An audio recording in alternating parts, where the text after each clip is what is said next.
عامر خان سے میری ملاقات ہوئی، میں نے اس کو کوئی دین کی بات نہیں کی، صرف محبت تھی. اب تک اس کے میسج آتے کہ میں زندگی میں کسی سے متاثر نہیں ہوا، تم پہلے آدمی ہو جس سے میں متاثر ہوں. میں نے کوئی جادو کیا، صرف محبت. لوگوں کو محبت دو، قریب ہوں گے.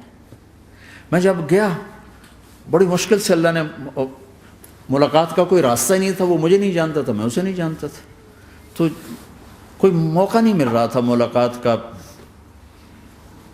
تو اللہ نے شاہد آفریدی کو بھیج دیا. شاہد آفریدی اس کی دوستی تھی، ہمارا جو کرکٹر ہے.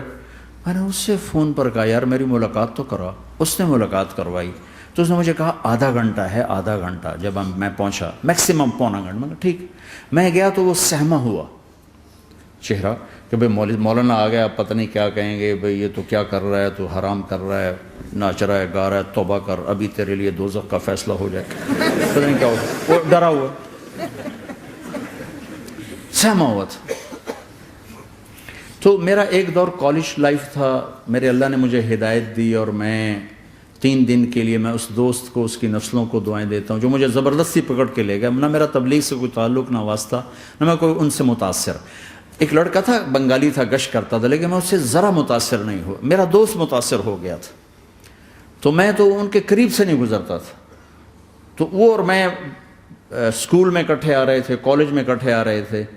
تو وہ متاثر ہوا، وہ 3 دن کے لیے جا رہا تھا، تو مجھے بتائے بغیر میرا ہاتھ پکڑ کے لے گیا. مجھے کام ہے، چلو میرے ساتھ.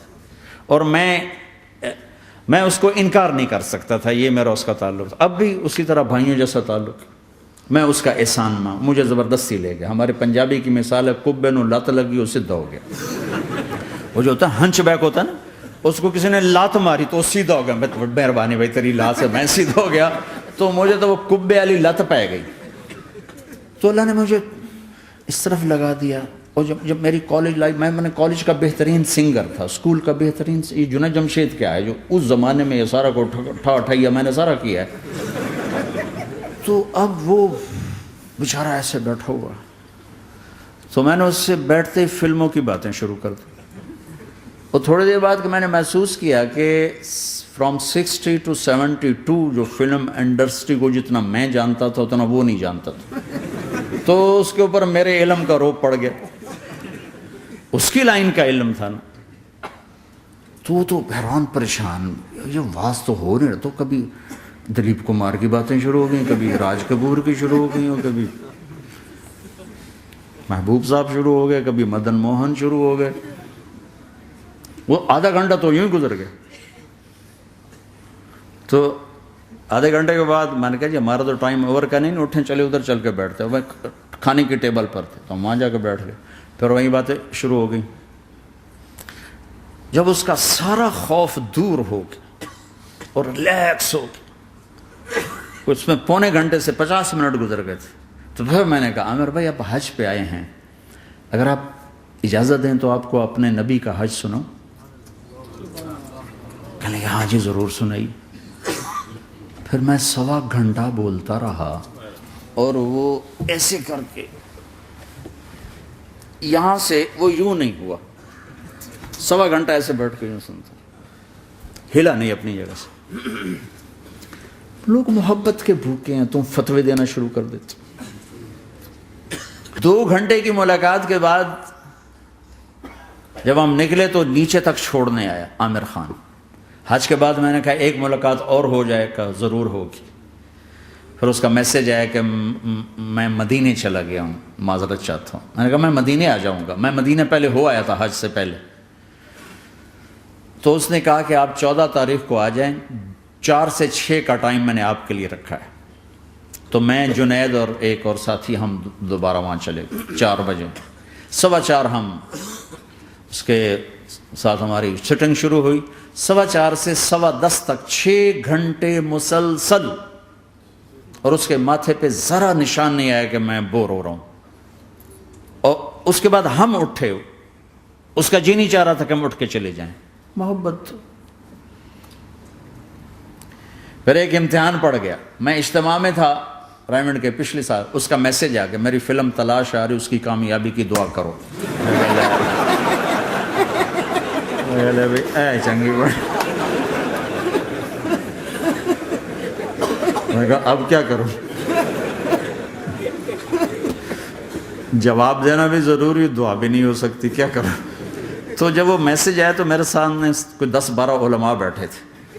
میں نے کہا بھائی یہ میسج ہے، اس کا جواب دو. کہا جی یہ ہمارا فیلڈ نہیں تمہارا ہے، تو ہی جواب دے. میں سارا دن سوچتا رہا، مجھے کوئی جواب سمجھ میں نہیں آیا کہ جان بھی بچ جائے، جواب بھی چلا جائے.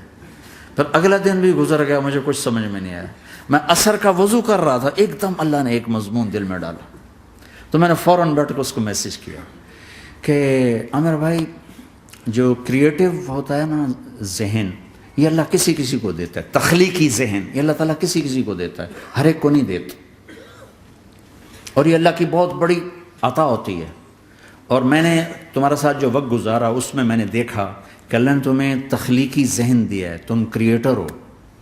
اور جو لوگ اس ٹائپ کے ہوتے ہیں وہ کامیابی ناکامی کی پرواہ نہیں کرتے، وہ اپنے کام سے کام رکھتے ہیں. آپ کا بھائی تو فوراً اس کا میسج آیا، آپ ٹھیک کہہ رہے ہیں، آپ ٹھیک کہہ رہے ہیں. بات ہو گئی. پھر میں تھا ہانگ کانگ، میں نے وہاں سے اس کو میسج کیا. دیکھو کسی مصروف آدمی کو براہ راست فون نہ کیا کرو، میسج کیا کرو کہ میں آپ کو فون کر سکتا ہوں، چونکہ میں اس کا بہت ستایا ہوا، بہت ستایا. تو میں نے اسے میسج کیا کہ میں طارق جمیل ہانگ کانگ میں آپ کو فون کر سکتا ہوں، میں آپ کو فون کر سکتا ہوں. میں ہمیشہ اسے، اب بھی میرا فون پہ رابطہ ہے، میں پہلے اسے میسج دیتا ہوں میں آپ کو فون کر سکتا ہوں. اگر اس کا جواب نہ ہے پھر میں نہیں کرتا ہوں.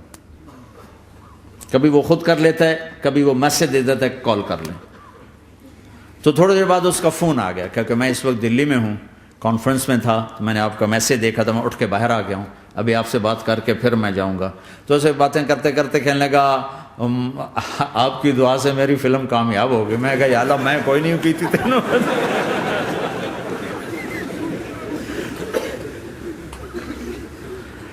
بھائیو محبتیں بانٹو، نفرتیں تو پہلے ہی بہت پھیل چکی. نشہ پلا کے گرانا تو سب کو آتا ہے، مزہ تو تب ہے کہ گرتے کو تھام لے ساتھ.